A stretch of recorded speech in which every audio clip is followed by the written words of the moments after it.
Alhamdulillah. Ni daun nangka ni. Supi dok tunjuk ni pokok nangka ni.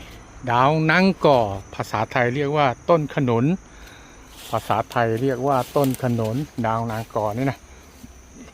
Ni dia nak mula buah dah ni. Tapi Supi nak ayat tadi hari ni kalau kita ambil daun dia 5 lah. 1 2 3 4 5. Kita basuh cuci. Ambil pergi rebuh dengan air 1 liter kita minum. Khasiat dia baik bagi orang yang jadi setok, jadi sawer. Orang Melayu tani panggil sawer. Jadi setok, nyetok sawer tu. Molek benar nah. Minum 2-3 kali pun boleh. Orang jadi nyetok sawer ataupun pendrog lom cak orang panggil. Rog lom cak ataupun setok sawer tu. Ambil daun nangka 5 lah bunga air 1 liter kita minum 2-3 kali sehari, insya-Allah. Nangka benih gapo apa boleh juga. Alhamdulillah.